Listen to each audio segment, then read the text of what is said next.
Dear student, I would like to welcome you to introduction to determiners. Look at these sentences. The words which have been underlined in these sentences are determiners. Determiners and nouns are closely related. Just as a smoke determines the existence of fire, even so, a determiner determines the presence of a noun after it.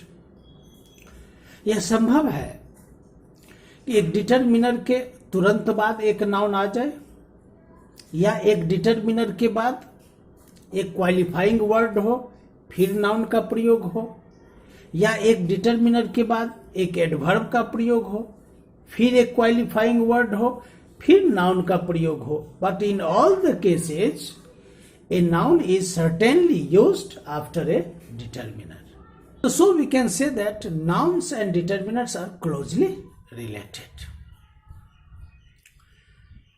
So far as the matter of kinds of determiners is concerned, determiners have been classified in two ways, according to use and according to meaning. According to use, there are three kinds of determiners: एक predeterminers, central determiners and post determiners. आप इसको अच्छी तरह से समझ सकते हो. ये तीनों डिटरमिनर्स किसी किसी सेंटेंस में एक साथ भी प्रयुक्त हो सकते हैं, but you will have to keep in your mind, in case all the three determiners are used together,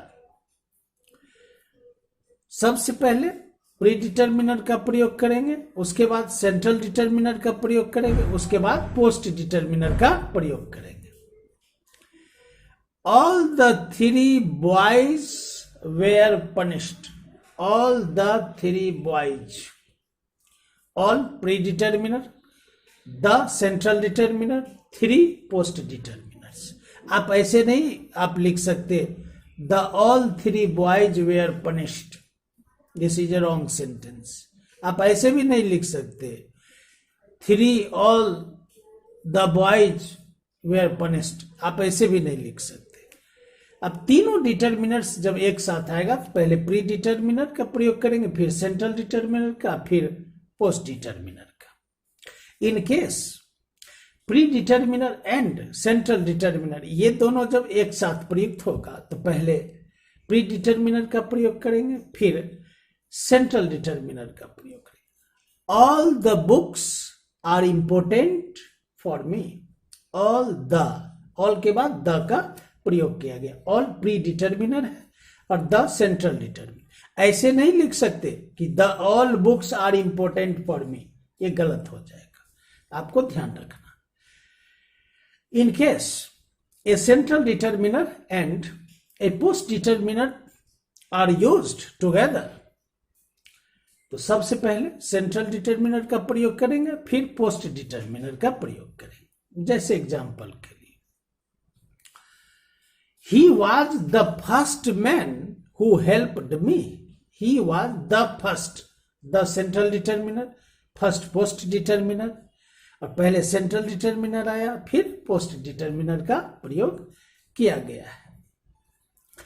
इस प्रकार से आपको ध्यान में रखना पड़ेगा कि pre determiners, post determiners, central determiners, इसका प्रयोग किस प्रकार से एक साथ आने पर हो सकता है. Second, according to meaning. Dear student, according to meaning determiners के 7 काइंड्स होते हैं. उस 7 में से जो 6 काइंड्स डिटरमिनर्स के होते हैं, ये 6 एडजेक्टिव्स से ही लिए हुए हैं. मतलब क्या, एडजेक्टिव्स के मुख्य रूप से 11 काइंड्स होते हैं. उस 11 में से जो 6 काइंड्स हैं उसको हम डिटरमिनर्स कहते हैं. उसको डिटरमिनर्स के अंदर लिया गया है. और जो 7th काइंड है वो आर्टिकल्स. आपके दिमाग में एक प्रश्न आएगा कि जब वो क्लासिफिकेशन ऑफ वर्ड्स पढ़ते हैं, पार्ट्स ऑफ स्पीच, तो उसमें भी कहीं आर्टिकल्स तो नहीं पढ़ते। ये आर्टिकल्स कहाँ से आता है? डिमोस्ट्रेटिव डिटर्मिनर्स आप पढ़ते हैं। डिमोस्ट्रेटिव डिटर्मिनर्स के दो फॉर्म्स होते हैं, एक स्ट्रॉन्ग फॉर्म्स, एक वीक फॉर्म्स। डिमोस्ट्रेटिव एडजेक्टिव्स या डिमोस्ट्रेटिव डिटर्मिनर्स के जो स्ट्रॉन्ग फॉर्म्स हैं उसमें आप पढ़ोगे दिस, दैट, दीज, दोज, सच, इसको पढ़ते हैं। आर्टिकल्स जो है ये डिमोस्ट्रेटिव डिटर्मिनर्स के वीक फॉर्म्स ही हैं। डिमोस्ट्रेटिव डिटर्मिनर से ही इसे लिया गया है। डिटर्मिनर्स के डेफिनेशन को, डिटर्मिनर्स के kinds according to meaning, determiners part 1 में आप स्टडी करेंगे। Dear student, subscribe to this channel to get all the videos dealing with all the units of English grammar in detail. Thank you very much.